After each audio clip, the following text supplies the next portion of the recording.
Alrighty then, it's time for a Volibear game. Although I'll be mostly using this one to talk about the bear. Which one? Thing is, a lot of people keep asking me for my opinion on the bear or for just gameplay in general. The thing is, I don't quite like where Volibear is right now, or I kind of ever really liked where he has been. If you know the history of Volibear, is that he was kind of made up on the spot by Riot because people kept requesting armor bear, armor bear. So that's kind of why his skills are very vanilla. Well, one thing of gameplay I will talk about is what's going to happen right now, because this is actually very relevant to the discussion with Volibear. So my opponent is Master Yi, and he's taking teleport. And knowing that Volibear is a really strong duelist, I decide to invade him. Even though Master Yi took his raid already, I could still bully him or at least take his wraiths. And surprisingly, he decided to heal his wraiths for some reason, and I just force him out. Though, if you thought that was surprising, that he just kind of ignored that I was here, this is even more surprising. He comes back. And then, yeah, he smite secures the wraiths, but right after that, he's pretty much gonna die. I slow him, I scratch him, and then he gets bitten. Not only that, though, now that I got his red buff, and I didn't have to use my smite, I have 2 smites up consecutively. So, I go to my red, I secured it, and I go to the enemy jungle once again, to his blue side, so I can deny him the blue. This is one of the best traits about Volibear, and it kind of is, it speaks about his entire gameplay, and kind of also why it's a little bit stale. Alright, so Volibear is a really fat champion. Probably one of the fattest champions in the game, more fat than Mundo. I mean, like, Mundo's passive helps him heal up a lot, and Garen's passive helps him heal up a lot. But Volibear's is in such a huge burst that it's basically a whole second life, as long as you don't die while it's, healing you. And the way that it works in the jungle and outside of it is that you're able to basically bully people because they can't fight you because they can't kill you twice. Like the Master Yi, even if Kennen hadn't come, I probably would have just been able to kill him because my passive, as you can see, healed me the fuck up a lot. And that's kind of one of the best traits of Volibear. He's one of the best jungle duelists, not because he can kill a lot of people, because his damage isn't that impressive even at the beginning, but because he can outlast them really easily, and like without even trying. He can just walk up to people, and if they fight back, he's just kind of sort of laugh at them because they're not going to kill him in any timely or efficient fashion. So is just scream at them, then bite their face off. They try to run, flip them back, and continue to do that. And that's kind of all Volibear really does in a lot of situations. He brute forces fights because it's just really hard to kill him. Is that really bad champion design? Not really, but the way his skills kind of are very limited in playmaking is a problem. I'll explain that in a little bit, but consider this. Volibear hasn't received much changes. The only times he's ever been really overpowered are when items were tank items were very excessive. Like they gave so much health, he was just able to make his passive go ridiculous. And weren't you surprised, I know I was, that when the Cinderhulk meta came to full fruition and tank items were really strong, he didn't come back. He was actually pretty good, but not good enough. And like I said, it's no playmaking capabilities. In teamfights, he just kind of stands there and reacts to other people's, but he can't make things happen on his own. He cannot initiate unless he gets some lucky initiation with his flash Q, but that relies on your flash and that relies on your opponents being dumb. So you can't really count that. And when it comes to being a bodyguard, bodyguards don't really do much, but that's actually a really important thing to talk about with Volibear. But again, now I'll leave that in a second. So in a team composition with no initiation, Volibear kind of finds himself not being able to do much. He'll react to the enemy initiating and maybe flip them around and get himself in a good position to achieve things. But then he doesn't really do much right after. He kind of has to wait for the enemy to get low so he can bite them. He himself doesn't have enough damage to bring them that low unless they're very, very careless. His slow is really good, but it still also doesn't do much by itself to create big pandemonium. And his ultimate, I hate his ultimate so much. This is probably like one of the biggest weaknesses of Volibear. His ultimate is just really just random. I mean, again, he was kind of created in random by, I was going to say Blizzard, by Riot. Riot gave him an ultimate that pretty much does AoE damage whenever he hits things. And that's not exactly easy to do as a champion like him. He kind of only is able to maximize that damage if the enemy is sort of leaving him alone, or the fight is in like kind of in close proximity. And most times you use that ultimate, the enemy has likely made some distance between you and themselves, so you're losing duration of that ultimate. And even when you do get to scratch people, it's not too impressive. So Volibear is just sort of stuck as being this really fat champion with one very inefficient ability and not much damage potential. And in a situation like that, where there's no reason to ever pick him. Like, he's surprisingly one of the most snowbally junglers in the game, and in a really funny way. Most champions snowball by getting damage items, or at least damage tank items, you know, like Phage and stuff.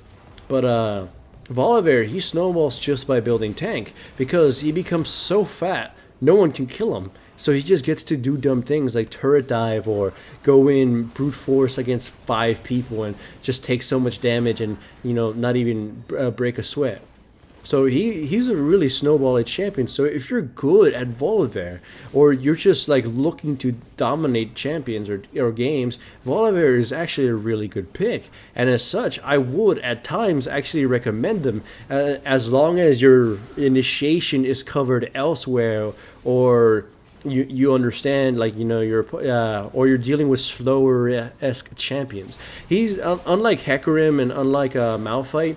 He doesn't do poorly against champions that are very fast in the jungle, like at clearing or at ganking, but he still doesn't want to deal with someone like Lee Sin, who he just cannot keep up the pace with. Because Volibear is still a pretty damn slow champion at clearing and all that other kind of stuff.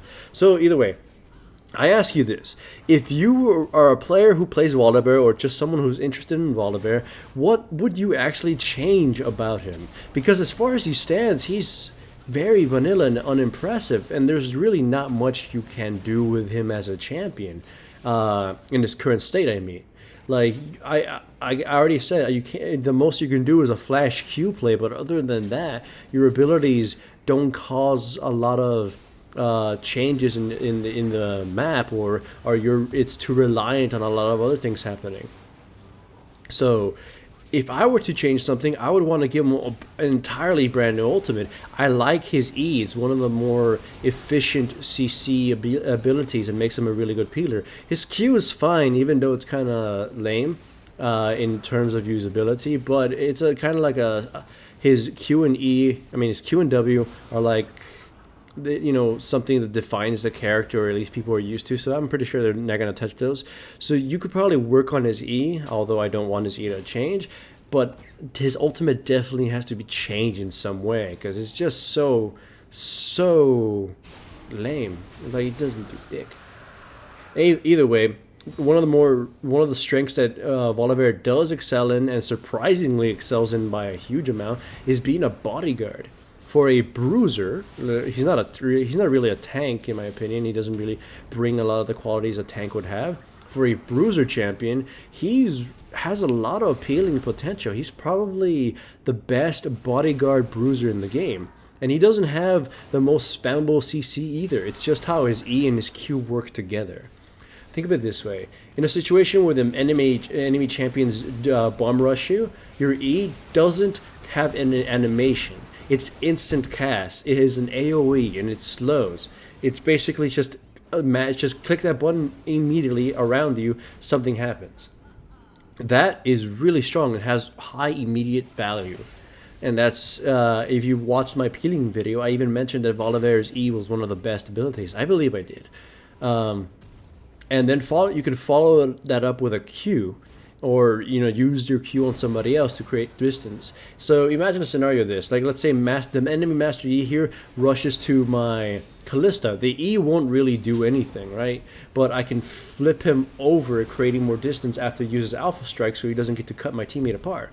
Or better yet, Irelia, who doesn't have that sort of slow immunity like Master E does. She jumps my teammate, I slow her and then flip her over, or flip her and then slow her. So that distance she tried to create, I mean, that distance that she she closed on my teammate, and that she has to close it again, but now she's less effective at doing it, and she likely doesn't have the relevant cooldowns to achieve that. So that's a very, very strong peeling pool, peeling tools, because they're so immediate and quick. Think of other peelers like Nautilus or whatnot. His E is a really good at peeling. It's similar to Volibear, but it's very slow, or at least slower than his. His Q needs to be positioned, and he has to create quite a distance himself before he gets full effect. His ultimate is also slow. His auto attack is good, but again, it's also slow. So you kind of get what I'm trying to say here about Volibear. He's really, really fast with his the way his abilities work. Well, his W sucks at animation purposes, but yeah. Also, check that out. I took so much dumb damage right there, so much. I still didn't come close to dying, and then my passive kicked in and it healed me back up to about 2/5 health. So it's just, this is what I mean by being just a big ass fat sponge and bully. Just go in, take all the damage, take all the aggro, and there's like nothing they can do. And honestly, I think Volibear is one of the best examples of an old school Juggernaut before the Juggernauts actually existed. He's just really hard to fucking kill, and his utility is rather limited, and his damage is passable. So yeah, he's kind of pretty much a Juggernaut, like a fair one. But yeah, like I said, if I had to say anything about Volibear, is that he's definitely usable.